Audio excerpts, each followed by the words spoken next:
Uno de los comensales le dijo a Jesús: Dichoso el que coma en el banquete del reino de Dios. Jesús le contestó: Un hombre daba un gran banquete, convidó mucha gente. A la hora del banquete mandó un criado a avisar a los convidados: vengan, que ya está preparado. Pero ellos se excusaron uno tras otro.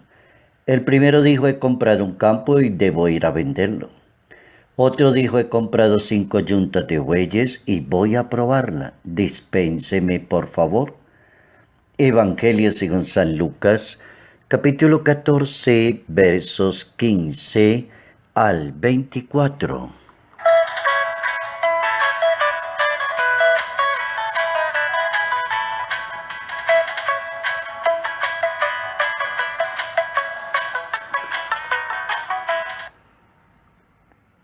El reino de Dios es planteado por el Maestro de Nazaret como la invitación especial a ser parte de la vida de Dios, la fiesta de Dios, la comida que invita a Dios, centrar a todos. Nadie es excluido en el reino de Dios. Todos son invitados. Si hay personas que se excluyen, lo harán porque se sienten superiores a los demás y no asisten a la cena o no se confunden con los demás. Ahí está el problema. Notas amables a la palabra de Dios, martes 5 de noviembre, año 2019.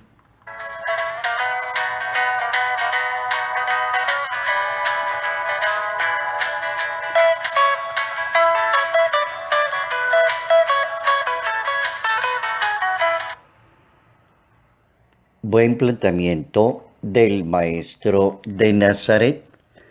Las dificultades que tenían los hermanos judíos con las normas de comportamiento social, con las normas religiosas, con las normas de la pureza, y centrar demasiado la atención en la legalidad.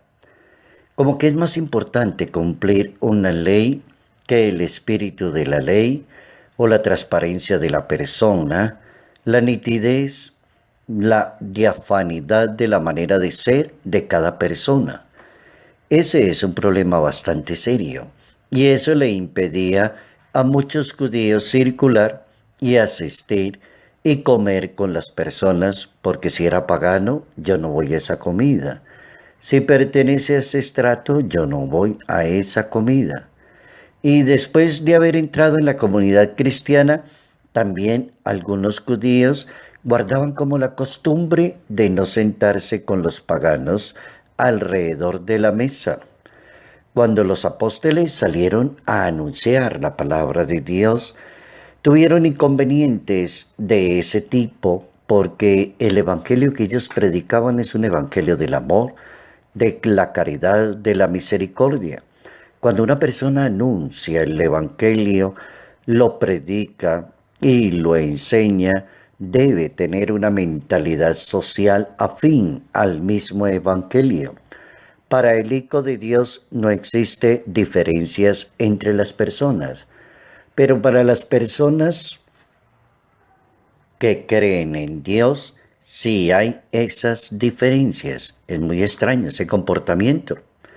Pedro, el apóstol grande, tuvo conflictos con la comunidad de Jerusalén por haber entrado en la casa de un señor llamado Cornelio, un pagano que era una persona muy conocida.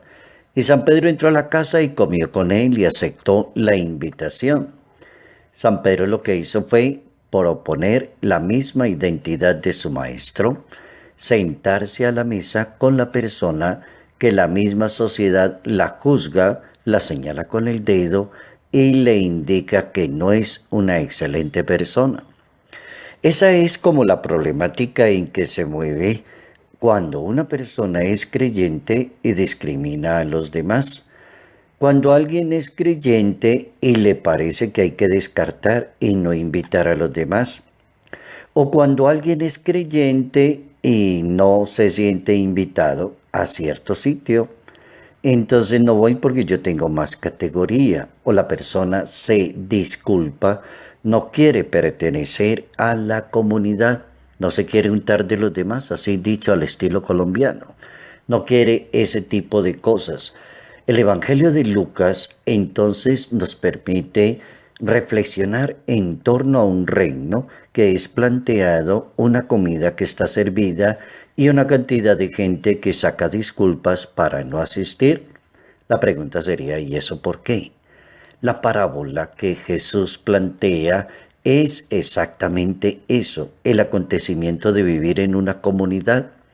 Los que normalmente eran excluidos como impuros en la comunidad, ahora son invitados a sentarse a la mesa del banquete según el Evangelio. Y salió alguien a buscar y encontró lisiados, ciegos, cojos y los trajo. Pero le preguntó al maestro, todavía queda campo para la comida, todavía queda un espacio. ¿Y el espacio para quién era? Para los paganos. Todavía hay sitio, la sala no se ha llenado. Entonces el dueño de la casa manda a invitar a los que andan por los caminos y eso se llaman los paganos. El Papa Francisco, en una de sus homilías en la Casa Santa Marta, en el mes de noviembre del año 2013, el Papa decía que los que no aceptan la invitación, esa cantidad de gente que dice sí, pero no llega, las mentiritas de nosotros, sí voy, pero no apareció, cuente conmigo, pero no llegó. Entonces el Papa dice, esos son como los cristianos que se conforman solo con estar en la lista de los invitados. Pero eso no es suficiente para el pensamiento de Dios, porque si no se entra en la fiesta, no se es cristiano. No es tan importante estar en la lista, pertenecer a la lista, sino ser cristiano con los demás, ser hermano con los demás, formar comunidad con los demás. Entrar en la iglesia, decía el Papa, es hacer comunidad. Y es tan importante porque el Papa plantea una iglesia disponible para aquello que Jesús pide. Ser iglesia es estar disponible para lo que el Maestro pide. Y el Maestro pide algo que le cuesta a ciertas personas, le cuesta aceptar a los demás. Entrar en la iglesia, en ese pueblo de Dios, nadie es protagonista en esa iglesia, decía el Papa Francisco, pero tenemos uno que ha hecho todo. Él es el protagonista y todos nosotros vamos detrás del protagonista. Y el que no va detrás de ese protagonista que se llama Dios es alguien que se excusa y no va a la fiesta. Formar iglesia, formar comunidad es entrar en relación con los demás, no descartar a nadie.